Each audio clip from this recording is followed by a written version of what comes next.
Am I awake? Am I prepared? Are you listening to my prayer? Can you hear my voice? Can you understand? Am I awake? Am I prepared? Ya la la la la, ya la la la la, ya la la la la, ya la la la la, ya la la la la, ya la la la la, ya la la la la, ya la la la la. Am I awake? Am I prepared? Are you listening to my prayer? Can you hear my voice? Can you understand? Am I awake? Am I prepared? Ya la la la la, ya la la la la, ya la la la la, ya la la la la, ya la la la la, ya la la la la, ya la la la la, ya la la la la. Barechu et Adonai HaMevorach. Baruch Adonai HaMevorach Le'olam va'ed, Le'olam va'ed. Ya la la la la, ya la la la la, ya la la la la, ya la la la la, ya la la la la, ya la la la la, ya la la la la, ya la la la la, ya la la la la, ya la la la la, ya la la la la, ya la la la la, ya la la la la, ya la la la la, ya la la la la, ya la la la la.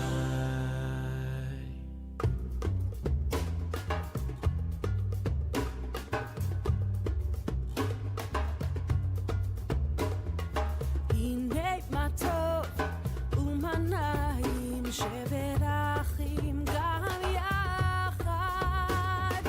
הנה מה טוב ומנעים שברחים גם יחד. הנה מה טוב ומנעים שברחים גם יחד. הנה מה טוב ומנעים שברחים גם יחד. How good it is, how sweet it is to be together on this day. How good it is, how sweet it is to be together on this day. הנה מה טוב ומנעים שברחים גם יחד. הנה מה טוב ומנעים שברחים גם יחד. שלום עליכם, סלאם עליכום. שלום עליכם, סלאם עליכום. שלום עליכם, סלאם עליכום. שלום עליכם, סלאם עליכום.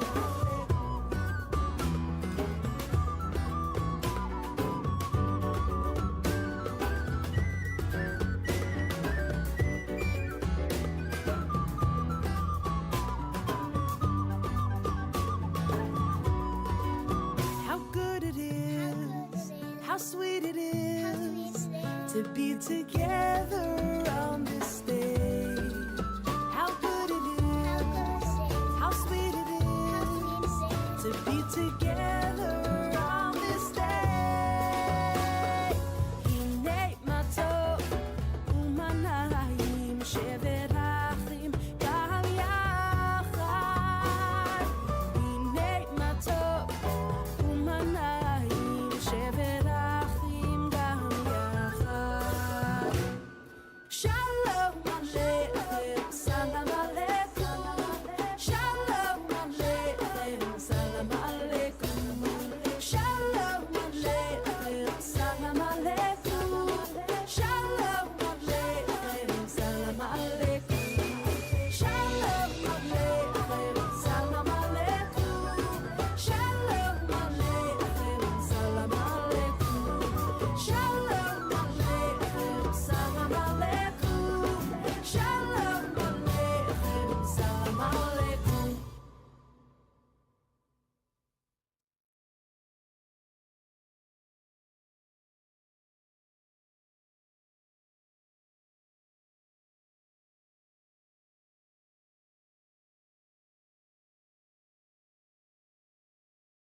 All right, welcome everyone. We had like 40 people RSVP'd for tonight in person, and a bunch of others online. So I'm going to trust that many people have like switched from in person to online. Good evening, welcome. It's very, very exciting to all be here together. Many of us for the first 6 months of this year participated. Well, not everybody was here in the congregation yet, but for the first 6 months of this year, we celebrated Temple Israel's 75th anniversary. And what a wonderful celebration that was across a number of events, many months, including especially the gala, in which we had removed all the pews and had tables all the way back to here at the stage. Quite a highlight moment for our congregation. And it's appropriate to take stock of where we've come from and where we're going at this 75th anniversary. It's pretty incredible to me that just in the years following World War II, just a couple of years after the Holocaust, and just as the state of Israel was literally struggling, fighting to be born, that a group of Jews decided that the suburbs of Fairfield County in 1949 was the next place where Jewish life would thrive. I mean, this was Meshuggah. Jews could barely buy property in Westport, Connecticut at that time, or in the suburbs of the other surrounding towns, or anywhere in some of the surrounding towns. And yet, somehow, they thought this was the place in that context. And after 10 years, they were a large enough community and were able to raise enough money to build this space. We have been living in their dreams for the last 65 years or so. And in that time, our congregation has grown tremendously from it was a little over 100 families probably in 1959, maybe 125. We are now over 1,000 families. It's really been a period of tremendous growth, especially in the last few years. Our congregational membership has grown 50% just in the last 5 years. Our early childhood center has tripled in size since my kids were there, or since my kids started. And Kesher has doubled. Kesher, our Hebrew school, has doubled. So we now have 150 students in Kesher. We have 150 students in the ECC, almost 500 students in Kesher, and as I said, over 1,000 families. And so we think this is a great time, perfect time, where we have both the opportunity and I would say the Jewish responsibility of thinking about this space. Yeah.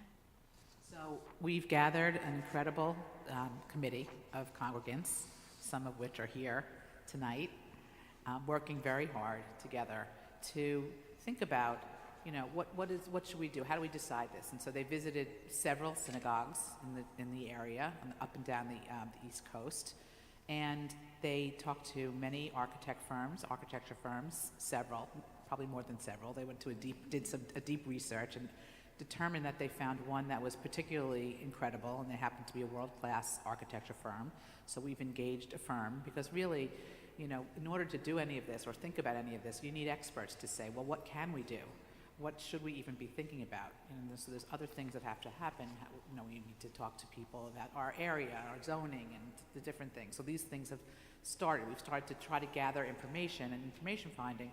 We've also engaged a consultant company because, again, there's companies and there's people that have done this before with other synagogues, with our library here in Westport, with the one main synagogue that everyone absolutely fell in love with in Massachusetts. And so, sorry, I went back and forth to the architects and consultants, but these consultants have helped us plan a roadmap to how we should do this. How do we go about embarking on a capital campaign, and what roadmap can follow? And so we've started to receive a number of gifts, and we've started to talk about that, but we're at the very, very beginning planning and phases, and that's why we think it's important that we come together with all of you to hear what you want to share with us, what you might imagine or hope for as we begin to embark on working on our space together. So this is really the beginning. We're at the beginning, and it felt fitting to bring all of you, our community, into this conversation at the beginning. So tonight is about, we'll provide some structure and framing for really listening to you, for hearing your dreams, your ideas, your thoughts, and your questions, so that you can be our partners in this process and really be in this with us on the literal ground floor of the earliest stages of this process. So we're really grateful to be your partners in this, grateful for your presence tonight here in the sanctuary, and trusting we have many joining from home as well. So thank you in advance for your presence and your thoughts. Just a minute of Torah, because this is a very Jewish project. What we're embarking on, where we are at the very beginning stages of, is a very Jewish project. In our Torah, there is another building project that happens. The Israelites are in the desert. Our ancestors are in the desert. Sorry, Cantor. And God says in what is my favorite verse of Torah in the entire Torah, "Ve'asuli mikdash v'shachanti betocham," and you shall make for me a sanctuary, and I will dwell among you. This is the first command, the first directive of this massive, massive building project that takes a number of verses and chapters and portions that follow. Huge building project for how Judaism, as it existed then, is going to be constructed, and how we're going to live our Judaism through this building. But the most important part, the mikdash, the sanctuary, is a little bit different from every other command, every other directive that follows. The verse says, "Ve'asu li," and you all shall make for me this sanctuary. Ve'asu is a plural. It's not ve'asu, you all, not you specifically. Every other command in the following, every other directive, every other instruction for this massive project that follows chapters and verses ahead, every single one of them is given in the singular to this one guy, Betzalel. He's the architect, except the first one, the one that's the most important for the sanctuary itself. Ve'asu, all of you contribute to make this space as sacred and as holy as it is. So it's so exciting for all of us that you are all here, that you are all here online, and together all of you, Ve'asu, we all can help make this project happen together. Ve'asu li mikdash ve'shachanti betocham v'anachnu nevarech yah ve'ata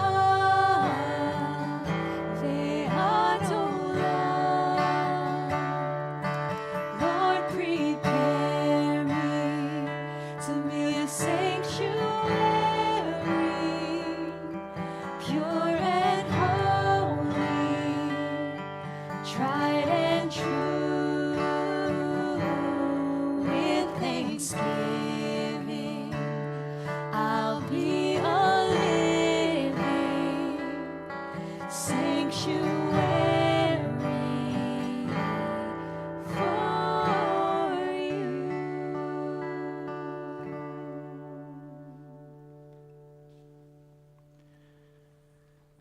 Thank you, Rabbi. Thank you, Cantors, for,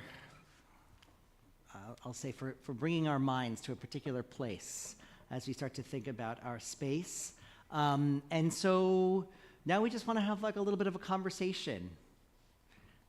Because this, especially about this space, about our sanctuary, as I look out here, I know that, well, let's see. Raise your hand if you've had a baby naming here, if your children were named here, Brian and May.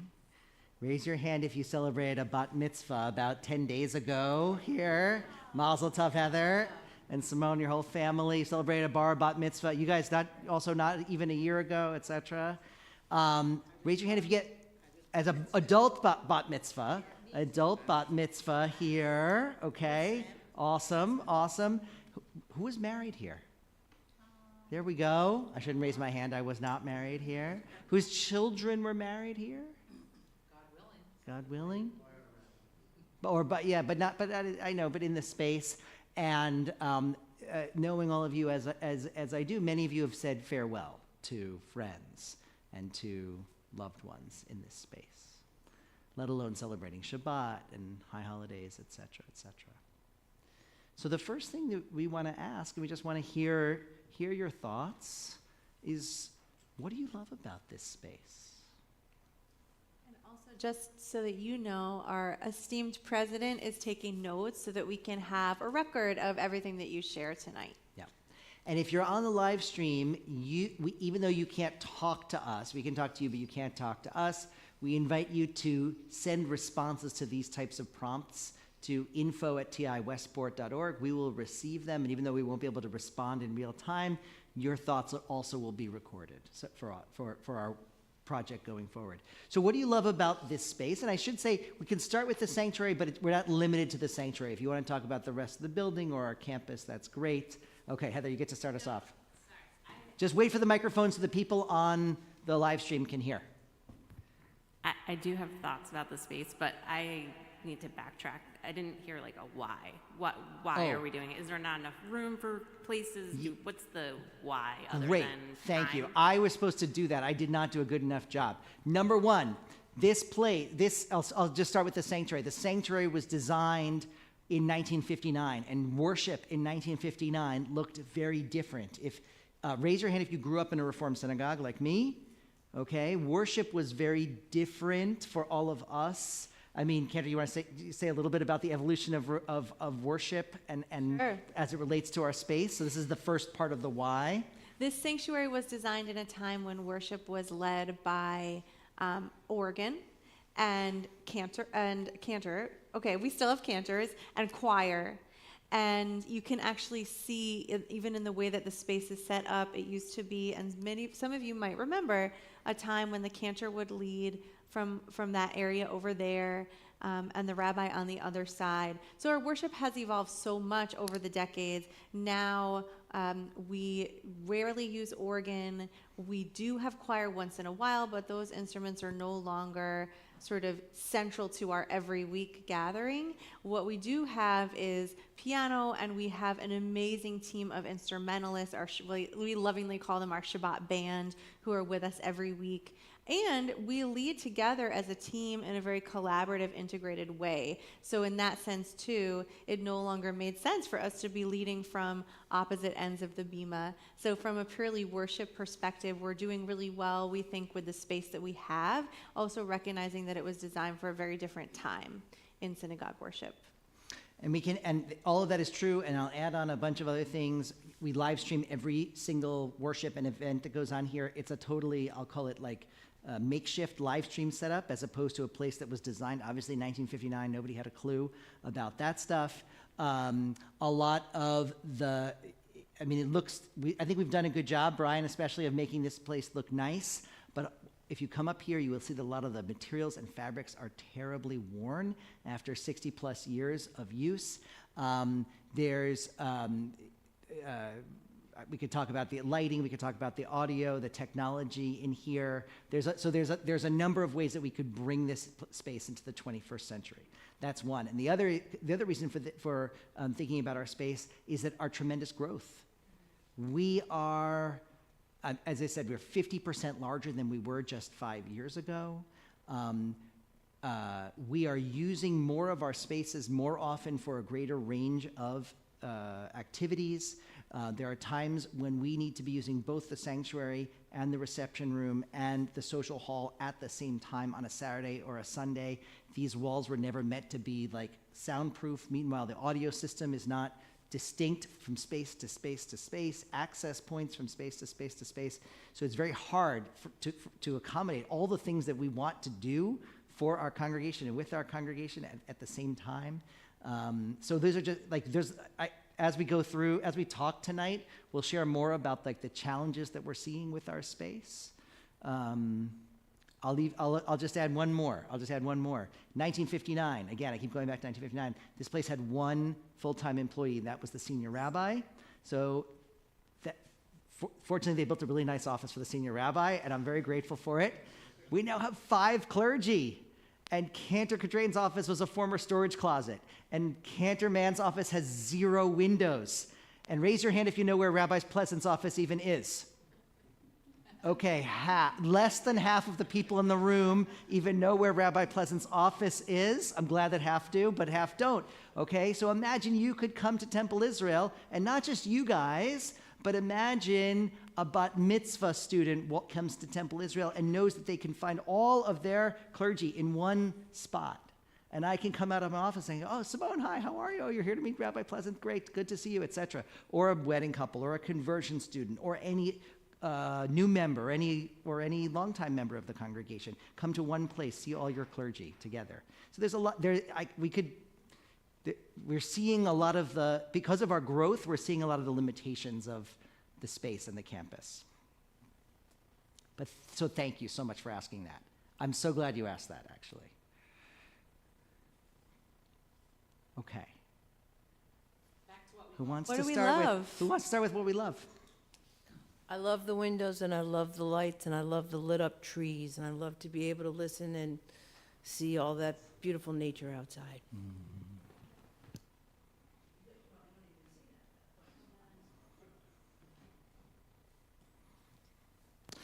I think as we talk to people about what they love about this space, that's probably one of the first things they mention. We get to see, like right now at night, the streets are lit up, but throughout the year, we see like the evolution of nature during the daytime. As the leaves are changing and falling, as the Yep. lights are dimming, it just like gets me every time. Absolutely. Thanks, Joan. Yeah. This place feels like home. We've been here 30 plus years. You know, our kids were bat mitzvahed here. I was bat mitzvahed here. I can picture my kids standing right behind you there, singing with the group and getting in trouble. And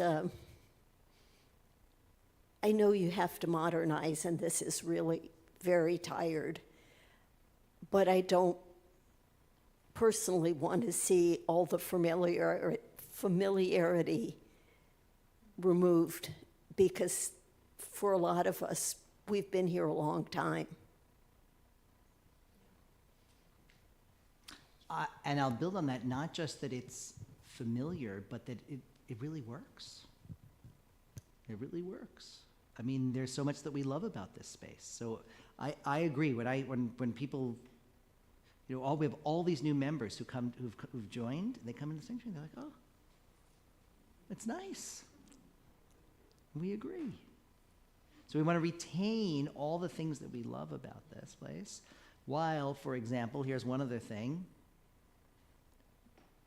In 1959, nobody thought about mobility and accessibility of the bima. And we have grandparents of the bar bat mitzvah almost every week. Some are in better shape than others, but sometimes it's like precarious getting up and down from here. You know, so it's just, as you see when you walk in, inclusivity is part of our values. So no matter how old or young you are, no matter what your capacities, your physical capacities are, you should be able to come up to the bima. You should be able to come up to the Torah. So my husband and I have been here for 4 months, and I realize I should tell everybody, start with your name, because some people here know each other, but not everybody does, okay? So my name's Lori Gogler. And Welcome, Lori. Thank you. I am ecstatic to be here. When we came to our first time walking in, actually we came to the mitzvah morning. Mitzvah day. Mm-hmm.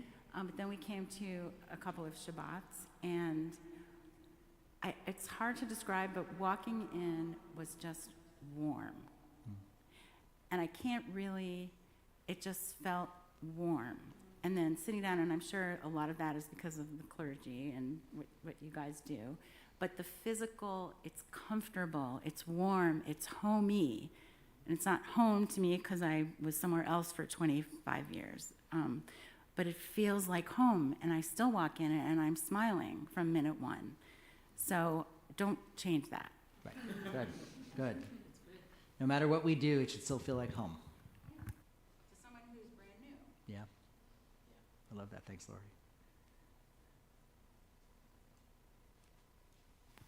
I have more comments about like the building part, but in terms of Yeah. the sanctuary, I love the mid-century modern vibes. I think it's so cool.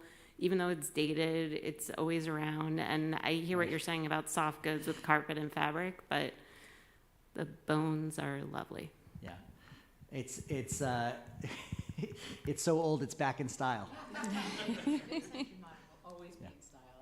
Yeah. So also, but wait, let's give one or two more comments about the sanctuary, and then let's expand to the rest of the campus, because I think those are important comments too.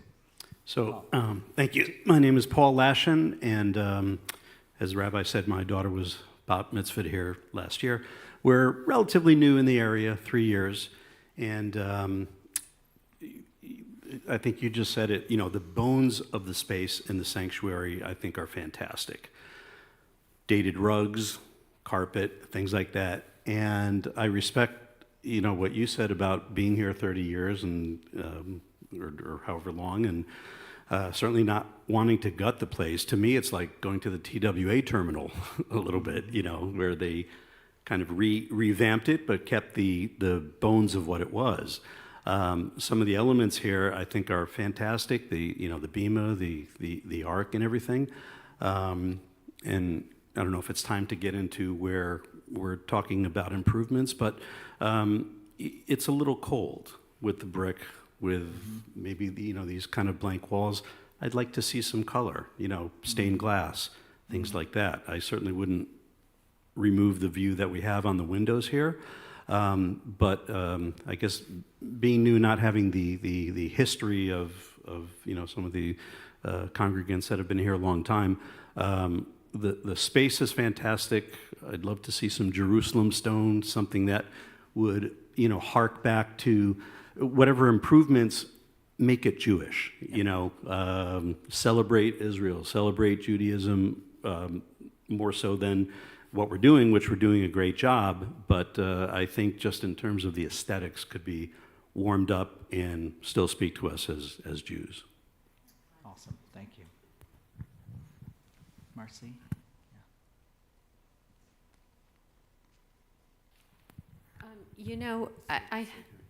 I'm Marcy Sternheim.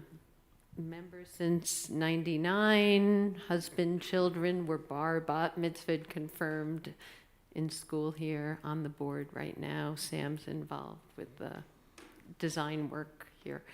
Something occurred to me that I hadn't really thought about before, and I know that this is obsolete, this choir area, and inevitably it will go. And as I was sitting here tonight, I realized for the first time just how annoying it's always been to me, Like you have a clear view out that window and you never do here. It sort of truncates your view. And I have no doubt that it's already an item that was, on the cutting block. But I just wanted to raise it because as we're sitting here, I love what you said about warming up the space, surfaces like Jerusalem stone, but even sometimes just taking some things away, not always adding, but just removing can also make a huge change for people who want to retain some semblance of the familiarity of what the bima looks like, and this would open it up a lot. But I really sort of was stunned as I was sitting here tonight at how annoying that wall is. Just had to say that. You want to say something? I'll add on to this a little bit because... Your name?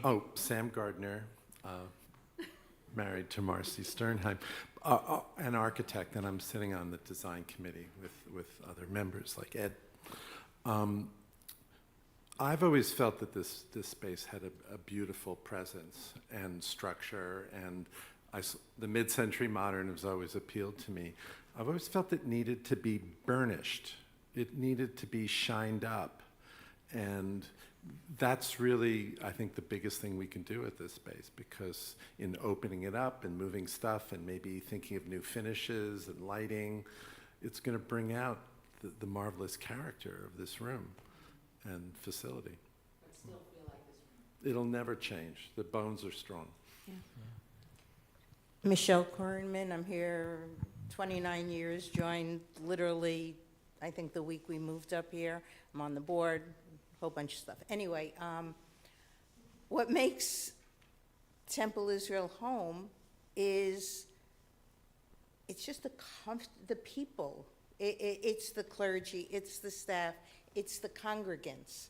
And it's modernizing the physical, the building is only going to enhance that, because there are limitations. Having just one exit in and out of the sanctuary, for example, when everyone's trying to leave and maybe go to wherever or go inside for dinner, it becomes a bottleneck. It's like 95 during rush hour. So there are things we can do. And I think if we keep some of the beauty, the candelabra, the outside the restrooms, that big mural, the photograph down at the top, at the bottom of the steps, those things are what's going to, in my mind, make it feel still the same. People move, but they take their decorative items, their paintings, their furniture, whatever, Right. and it becomes home. Absolutely, Joe. Just say your name, because I think I forgot to mention that before when you spoke. Joan Miller. I wanted to go back to the ADA compliance a little bit. Yeah. Because I saw Cantor Silverman one night nearly fall off the stairs by the Ark, and it made me just panic that nobody was helping him.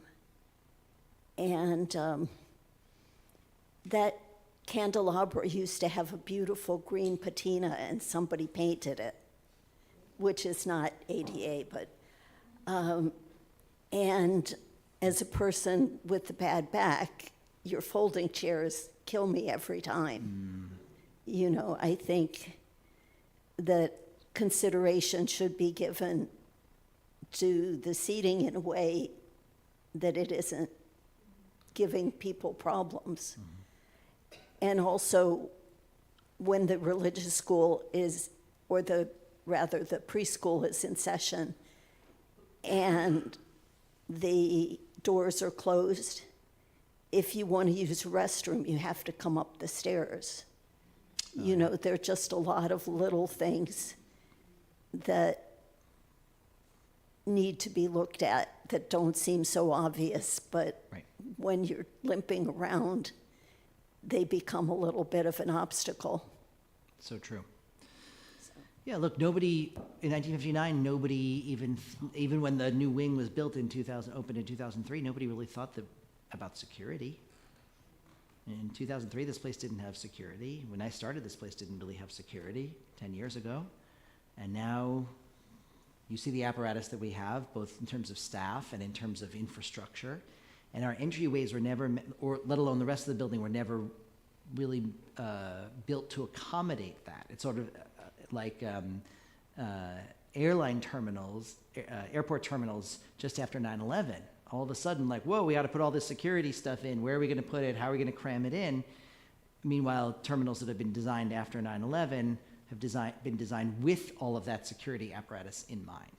So we're also thinking about, and part of what you're speaking about, Joan, the access, the reason that access is closed during the day while the school's in session is a security precaution.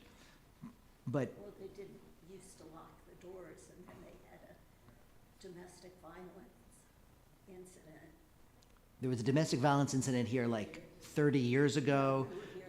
But you were here then, that there was a major security breach in 2015. Everybody was okay, but that started us down this path. And then obviously with Tree of Life and October 7th, et cetera, we've obviously built up our security infrastructure. But it's been piecemeal, and the building was never designed to accommodate it. So our goal is to more thoughtfully, shall we say, integrate the security which we need and will probably always need into the design of the entryways in the building. It's a great point. It's a really good point. So I'm Norm Allen. I've been a member here for, I guess, 39 years. My kids got bar mitzvahed here. I remember walking in here the first time 39 years ago and just feeling like it was much more open than all the temples that we had been in different places. Yeah. So we loved that. At the time, we even loved the arch ceilings and the way it looked. And so I think that I would hope that we could kind of keep that open look and that clear view as much as possible. But then I'm extremely curious about this space in front, with the piano jammed in here. Like we've been talking about, the chorus space, no longer useful. And are we talking about opening up the space here more and not having the pews as close? Or are we is this the square footage we're looking at here? Or are you guys thinking of a different concept? All ideas are on the table. One interesting thing about the pews is some of you may recall that there actually used to be one more row. I think there was. We took out the first row a number of years ago, I don't want to say 6 or so years ago. I'm looking at Brian because he would remember. So the pews used to actually come much closer to the bima, but we wanted and needed this space for clergy to stand, to preach, to teach, etc., to be with kids, etc., etc., to fit the piano. We didn't used to be able to fit a piano here. Anyway, that's not really what you were asking about, but I just thought it's an example of the way we've already adapted the space in a way that was possible for worship in the 21st century.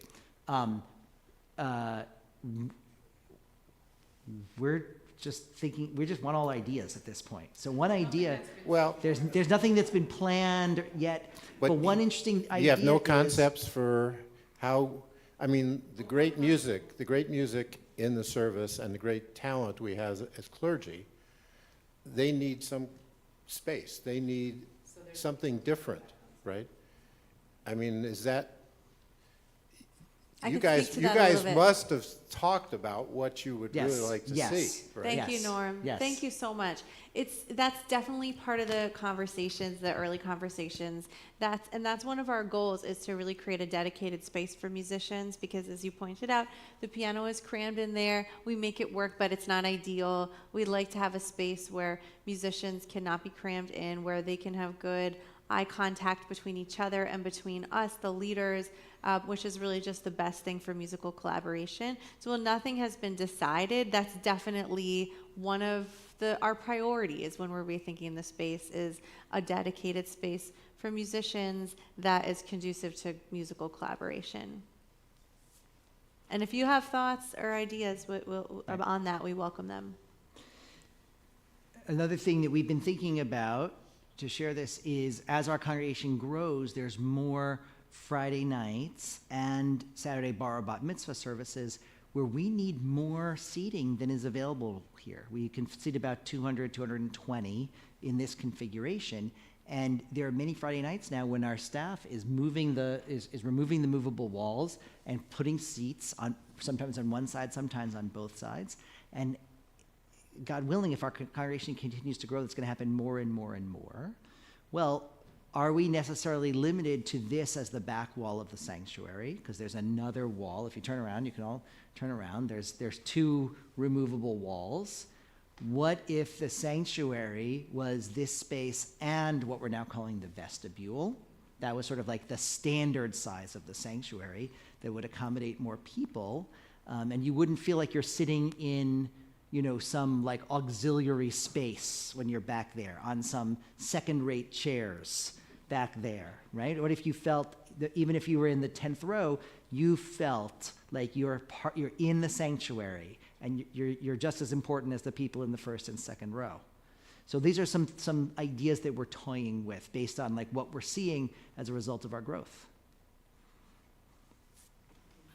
The other thing that I think that we definitely have to think about and focus on is so much of what you're doing now is online and how you look online. It's one thing for this cozy vibe that we've got in here, Right. but looking at the stairs is not right. So the question is, how do we keep the wonderful vibe that's in here and convey that? Because seeing people visually, it's a whole Right. thing that you're competing with real people doing very professional stuff. And, how do you keep the light that's so beautiful outside? How do you convey that when you're showing online? And it's critically important because a lot of people are doing their Shabbats online now. Totally. In Cincinnati, and how do we give them the Connecticut love in Cincinnati? Right, It's they're important. joining us from all sorts of different places. Yeah. Yeah, what Sarah's referring to is when we, the clergy team, were leading, or sometimes we lead from down here, and the angle of the main camera on us, like basically the background that you see behind us is the steps. So there's a few reasons why now, if you come for Shabbat, we're leading from up here. One is we feel like we have better sight lines, and you have better sight lines to us. But the other is that the view on the live stream now is the arc instead of the steps. Makes a huge difference. Go ahead, Michelle. So, I want to also invite us to expand our thoughts beyond the sanctuary to the campus and okay. parking Yeah. lot, other Two- parts of the building. Well, Yeah. I was just going to say two quick things about the sanctuary. One is, last week, for the first time in a long time, I live streamed it. And and I think this is something we can maybe do now, most of the view is coming this way. And only during Lahadodi, when everyone turns to the door, do you see the congregation. I would love to see more of that. It makes it more interesting, even to see the clergy from this angle. I would say 90% of the service was coming from there. Okay.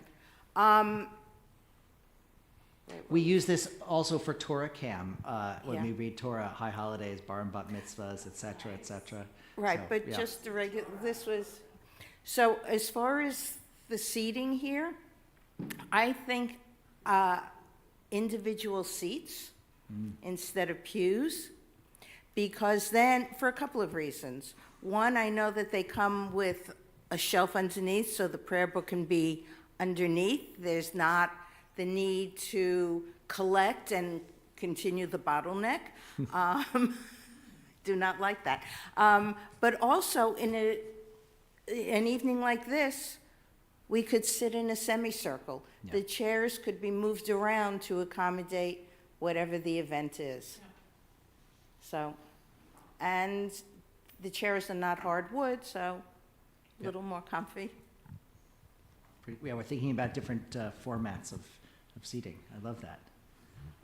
Is this on? Okay. Yep. Sorry. Is that on? Good. So I didn't introduce myself before. Heather Turk. We moved here 2.5 years ago.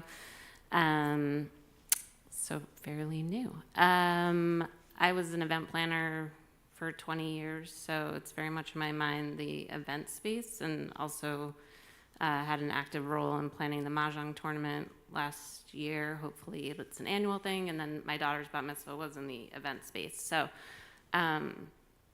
I think it would be wonderful to have an additional event space. I've seen the juggling that happens, but I think that if we're investing in building an additional event space, then more infrastructure needs to be put into managing operations and how we're juggling that successfully. So if we build it, how are people going to come and how are they going to use it and how are they going to come back again? Because you're competing with country clubs, hotels, etc. And even though we're synagogue, and I have my reasons for why I chose this place, people want a experience where they come back and tell their friends to use it again. So I have concerns that if we're building it, we need to be responsible with the systems we're setting up. I love that. I think that's so important. I appreciate you say that. Absolutely. And we're having more people. There are more and more people who want to have events here, or are planning to have events here, and yet we're not set up like a country club with a full kitchen staff and serving staff. It's a cleaning staff. I mean, it's a different type of setup. So it's such an important point. Really, thank you, Missy. Yes. Hi, I'm Misty Diamond. I think these days. Microphone. It's not. There you go. But hold it to your mouth. Push it up. There you go. Yes? Speak into it. Yeah. Okay. Good. Okay. There we go. All right. So I'm Missy Diamond. Lately, I think better known as Ed's wife. We've been members for, 47 years, a long time. So our children were bar mitzvahed, everything. Soon our grandchildren will be bar mitzvahed here, which is very exciting. And I thought comments were all wonderful, and I know how hard the committee's working. I really know that. But I just wanted to make one point that the growth obviously has been wonderful all these years, but one of the negatives has been the need for security reasons and many other reasons to sort of shut down the main entrance. And I think coming here and not being able to walk into your synagogue, but having to, walk down a hall where there are classrooms, I'm sure you will be addressing that, but I want you to put it in One of the things we're notes. thinking about is what's the experience of entering the building? Well, the old experience was much better than the new experience. I don't think many of you were here in 2003 when the education wing was built. Was it built with the intention of people walking in there for Shabbat and B'nai Mitzvah? Marcy's saying definitely not. And yet it's the more convenient entrance from the parking lot, number one. And number two, as our security needs have grown or infrastructure has grown, what we've been advised is it's much more secure to direct everyone through one entrance as opposed to two separate entrances. So for all these reasons, it's been this sort of, happenstance of how the building is, how one enters the building rather than an intentional, thoughtfully planned entrance. That is also something that we'd like to really think about, whether it's possible to create a single entrance where everybody, that is of course secure, but that everybody has a same sort of experience of entering the building. That is also I'll call it, that elevates your entry into the building more so than what we have currently. Could I just add to that? You might have to have two entrances, but my point is make sure at least one entrance you're coming into what we think of as the synagogue. As opposed to the school. Right, I understand, I get it. With you today, that Oh, yes, oh, yes, yes. Yeah, we were with Susan Whitco. We were together in my office when these intruders came in. You ran very fast. But Brian was the hero.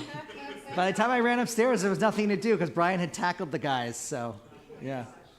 I'm watching, I'll just add, watching 4-year-olds walk down a back staircase with their teachers.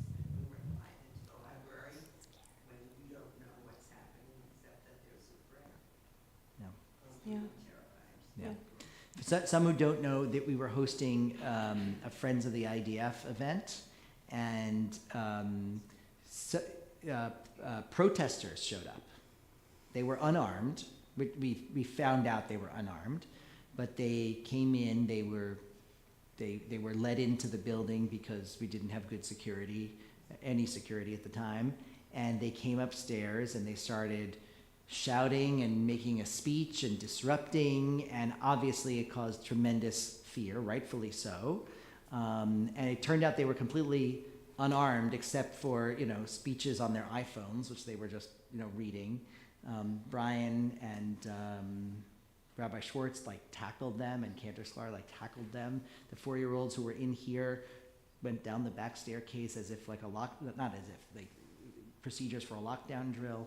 So the police showed up in about 90 seconds, arrested them, etc. But it was a very scary afternoon. Just to also affirm, Missy, what you said about the entrances, that one of our goals would be that they're not only beautiful, but that there's a real clarity that you can enter our space and immediately, if you're heading to meet with one of the clergy, you know just where to go. If you are coming to a service, you know just where to go. We recognize that's one of the real missing pieces right now, and I also appreciate you widening the conversation beyond the sanctuary, because that's where we're hoping to go now. Not knowing a lot about Jewish organizations I live in Fairfield, so not knowing a lot about the area. I grew up in Westport, but that was a long time ago. Would there be an opportunity or a thought to maybe increasing the region in terms of Fairfield County of Jewish stuff here? Would there possibly be other organizations in the area that might want to move in here, and you make this you increase the presence and the bastion of Jewishness at Temple Israel? That's a big thing to do. I don't know if it's something that's even possible. I don't know what other organizations are here, but it's just a thought to throw out, where we can take in some revenue possibly also and enlarge in our footprint and become more significant in terms of bringing the gifts that we have to the community. It's a great thought. Love that. Sure. About the exits. The exits? Yeah. I think about the exits when I come in here. This is silly, but I always sit on this side because of the access to those stairs. Mm-hmm. I don't think anything's going to happen, but it could. And some of the rooms, it's not really that accessible. You're in here and there's side stairs, but who knows that they're there? And, the piano's sitting there and somebody's kind of bunched in.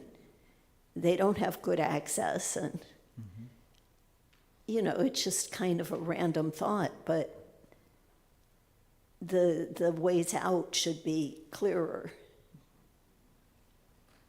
Yep, it's an important thought.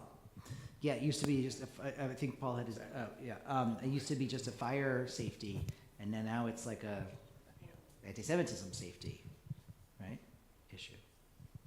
So, push it up, the switch, there you go. There we go. Okay. Whoa. I want to expand a little bit, and I'm sorry, I missed your name. Lori, on what Lori said, because I think it's a fantastic point, what you're bringing up. And I tend to look at the momentum that we have. We have over 900 families at this point. Over 1,000 families. Over 1,000 families and growing. And if I'm not mistaken, is it the largest congregation between West Hartford and Westchester, or? Yeah, we say we're the largest in Connecticut. Okay, so, largest, yeah. whatever it is. It's Yeah. large and growing, and there's momentum. One thing that I feel like we're missing in the area here is a JCC. I think the closest one is in Stamford, if I'm not At this mistaken. point, yeah. Okay.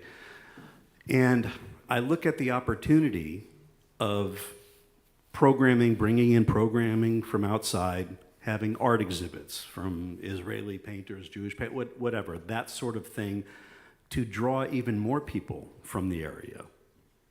And one hand washes the other. We've got the opportunity here, I think, to really make a mark in not just Fairfield County, which we are already, but the entire region.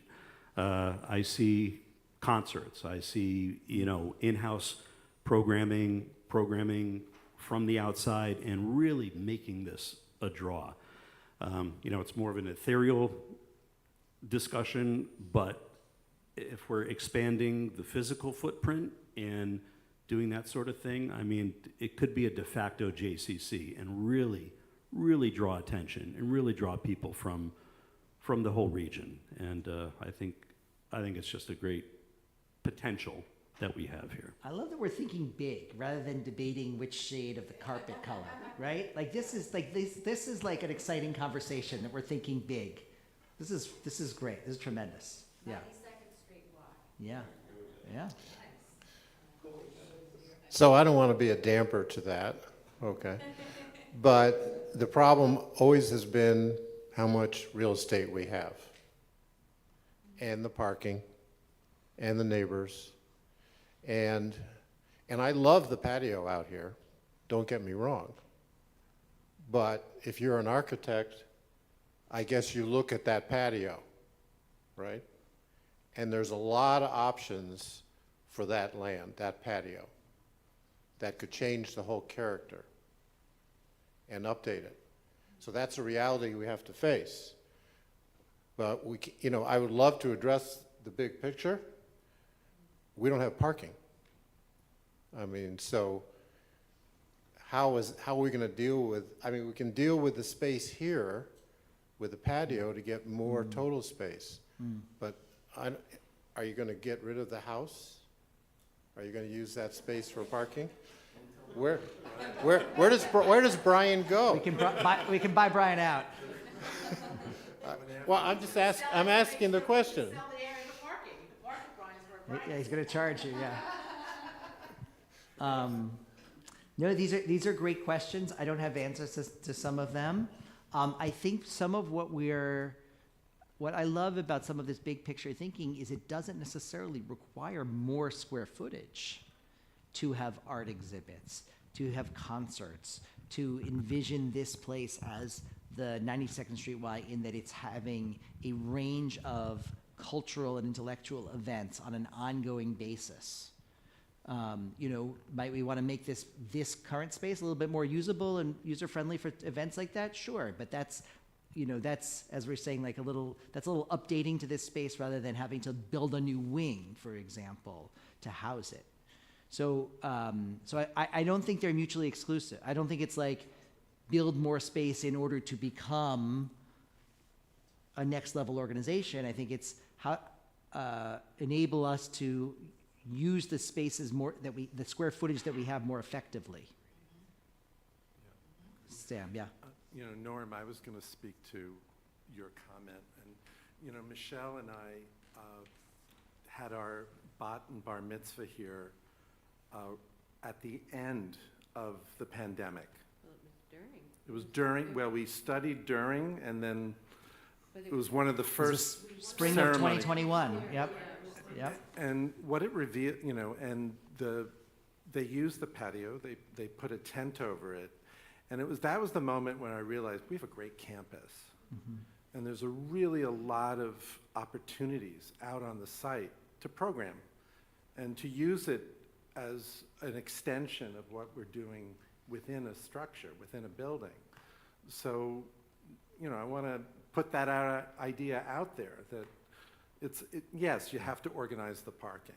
You have to think about that. But there's so much green, beautiful space around this building that could be utilized. How many of you were at the 75th anniversary gala? And we had that beautiful clear plastic tent over the patio. Thanks to Brian. I never imagined, I went out there, I was like, I just never could imagine it could be like that. And I started having visions of an Apple Store type glass pavilion over the patio, courtyard, whatever you want to call that. I have no idea how much that would cost, but it just, all of a sudden, it was like, whoa. I never even it just opened up my imagination to a whole different possibility. But the patio is Yeah. also great when we have services in the summer. I've only come a few times in the summer, but Yeah. in the spring, and Totally. thank God we had it during COVID because we were able to get together before our actual big day. So it serves many purposes and it's beautiful. I mean, my son's bar mitzvah album, we have a picture of him on that huge rock out there. Yeah. It's like the coolest photo. Yeah. That used to be the cool thing is the bar mitzvah kids on the rock out there. Yeah. I guess I'm going to be a little negative, so sorry, I know. But I grew up in North Jersey, and my parents were really active in making the JCC Metro West happen, which was this beautiful, spectacular, gorgeous, amazing building, and it's basically non-existent anymore. And their temple also, they built this beautiful temple, and now people are subletting the space. Which one was it? Adas Shalom in Parsippany. Okay. It's conservative, so maybe, Okay. I don't know. So anyway, I just have these concerns with, even though we're growing and expanding and thinking of wonderful things that I've seen in my lifetime, these huge projects kind of dissolved. So I guess I just want to be realistic about goals and the whys and where I started with my thoughts and where we're going with it and how we're actually going to use it and all those boring detail things. No, so. those are it's super important. It's super important, no question.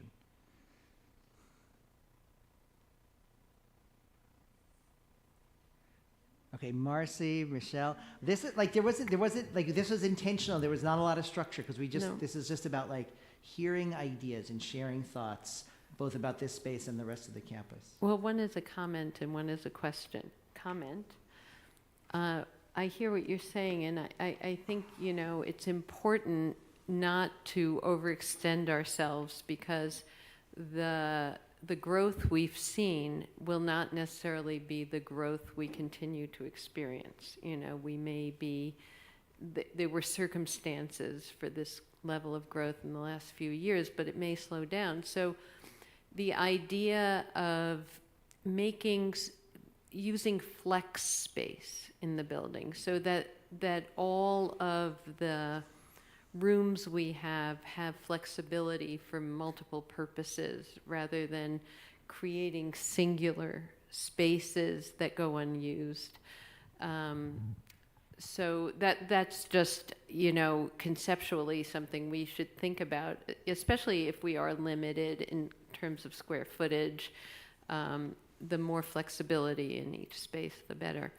So that's the comment. The question I have, going back to the Bima here, I remember in years past the seating for the clergy up there and for honored guests who, there would be services where someone was being honored and you would sit up there, and there was that platform for dressing the Torah.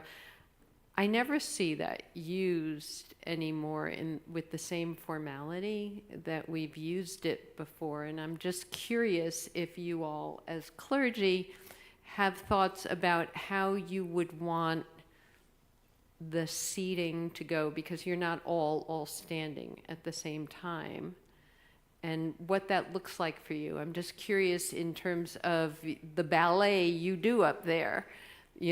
What's your preference on that, or had you not thought of it? I want to make sure that I understand what you're asking, Mercy. You're saying, what's our preference about the podium, or About the seating area up there? Uh-huh. And also, do you actually use the Torah dressing platform ever? the stand? Yeah. We do use it weekly for B'nai Mitzvah. We do, I think. Now that I think about it, I'm actually not sure, because I use it in rehearsals, but that's when it's just like a single clergy person. Maybe we don't use it in a B'nai Mitzvah service. Formal thing that whoever was the guest on the bima had the honor of dressing the Torah there. So I don't think it's a thing anymore. So like It's a good point. like that whole area, I'm curious Right. about. So one thing I think about that area is those seats are completely like built in. Yeah. Do we need to have seats that are permanently built in? Could we have some nice seats that we add more or take some away based on the occasion, the service, etc.? High holidays, we might have more seating.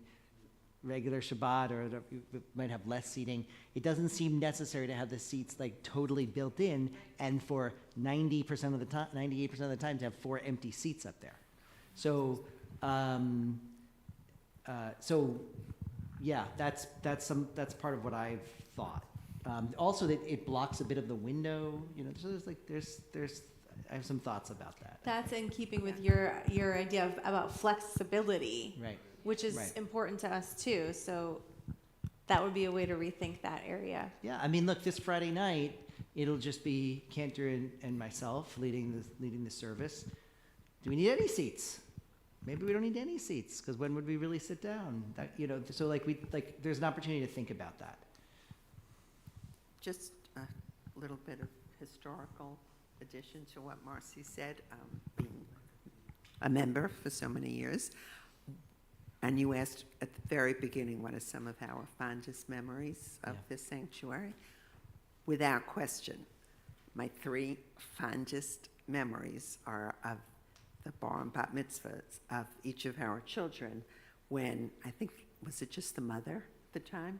I think it was just the mother, maybe, sat up there while it was going on, and there was a mother's prayer. It was, right? It was, so try to somehow bring it back, and however the seats are arranged, it's a nice thing to do. Maybe next year even the grandmothers could sit up there.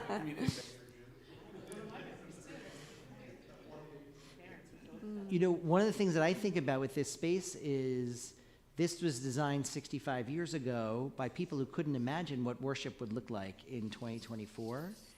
And if we're designing for the next 75 years, I'm going to say none of us here really know what worship's going to look like all those years later. Maybe even not even 20 years from now do I really know what worship's going to look like.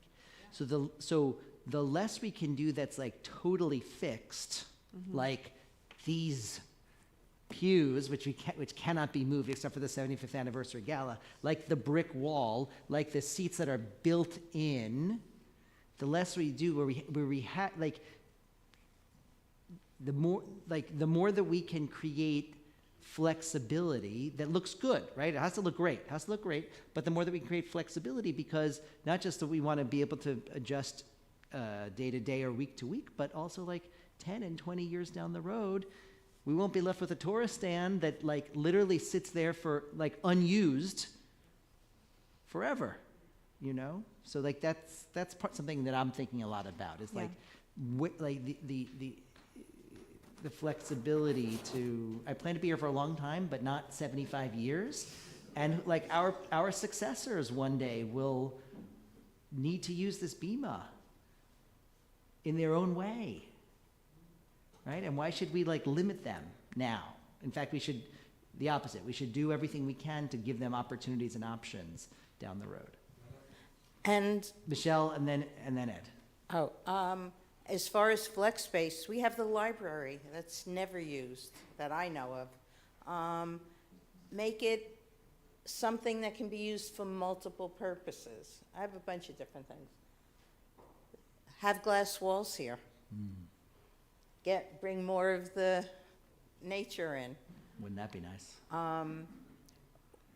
As far as coming into the building and accessibility near the elevator. Not such a long walk from the parking lot, particularly for handicapped people. And just the whole parking lot, I mean, love to see it paved. But So demanding. I know. Want to protect my heels. And the entrance in and out, I mean, it's it's really confusing, you know, when you're leaving, you have to go, do you go around the circle, do you not go around the circle? Do you go the wrong way, you know, so many options. So many options.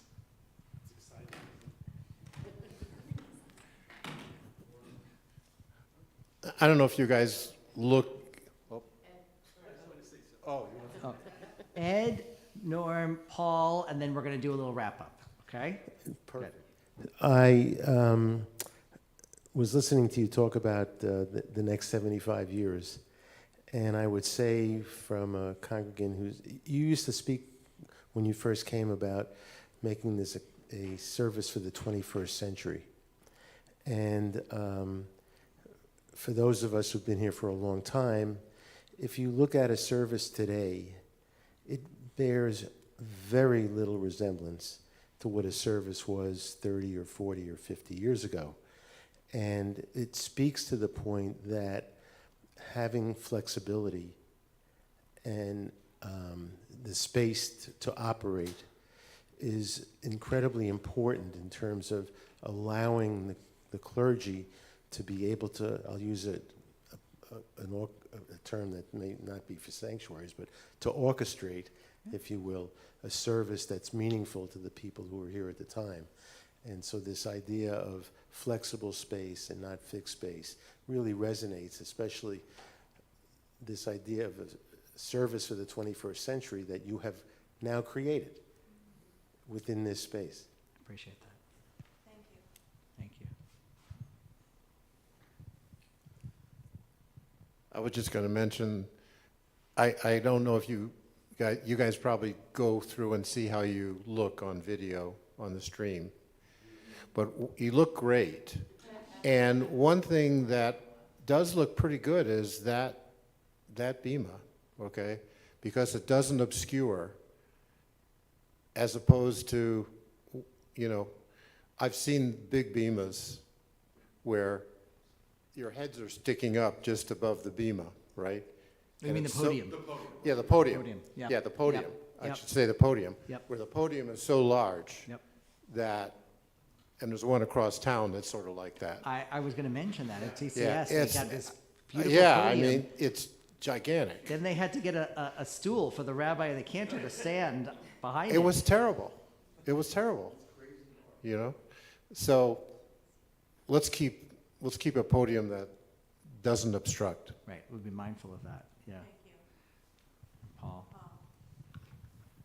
Okay, so one of our very active fellow congregants and a friend of mine, Stephanie Feingold, emailed me some notes here. She couldn't be good, here tonight. okay, She's not feeling well. Hi, excellent, Stephanie. So read them and then you'll forward them to me, okay? Yeah, Please, she'll do that.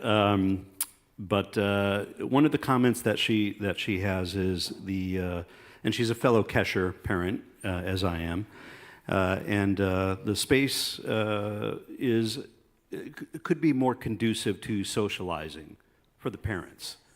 And I think it's a very good comment. You know, a lot of parents are waiting for their kids or a drop off, and again, you know, we're always talking about consolidating the community, not consolidating, but, you know, bringing the community together. And what better way than parents waiting for their kids? And one of her ideas here, she says, I imagine something called pick-me-ups, where for the 15 or 20 minutes before Kesher pickup, there may be some wine and cheese and socializing among parents. Love it.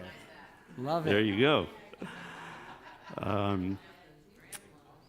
And further to that, there's space for Kesher, of course, which we know, and the ECC. And having a 13-year-old who was bat mitzvahed last year, I agree with this. There could and should be a way to draw teens back to the synagogue here, back to the temple after, you know, because it's so hard to retain that once their bat mitzvah is over. You know, it's always a fight to get, at least, you know, for me, speaking for myself, getting them back here to, you know, to come. My friends aren't coming. What am I going to do? You know, if there's a way, and maybe this is kind of getting back to the JCC comment-ish that I made earlier, to get the teens back here and just, you know, keep them on their Jewish journey, I think is also important. Last thing on this note here is, as we're talking about renovating, taking, maybe this down, the other thing, very adamant, the memorial wall, I'm sorry, I'll take that back. The bar mitzvah wall with the kids' Oh, signatures. yes. We Oh, do yes. not want to lose that. That's right. That's just a great thing to keep seeing here. That's right. She's got some other suggestions that she'll Sure. email, but, I wanted to mention some of these things. Great. So, thank you, Stephanie. Yes, thank you, Stephanie. So, conclude in a little bit of an unusual way. I want to invite everyone to stand and take a little walk with me.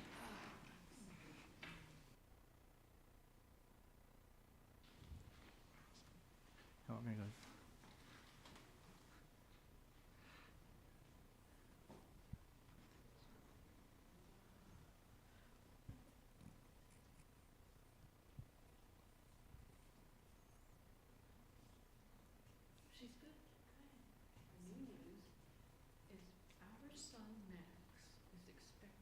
Identical twin boys.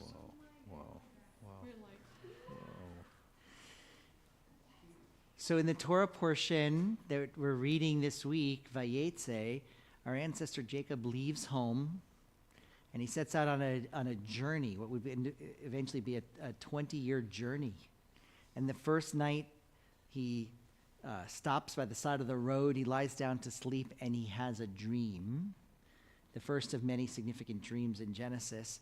And he dreams of a ladder connecting earth and heaven, and angels are going up and down the ladder. That's this mural. And he awakes from this dream and he says, Achen yesh Adonai b'makom hazeh v'anochi lo yadati. Indeed, God was in this place, and I didn't even realize it.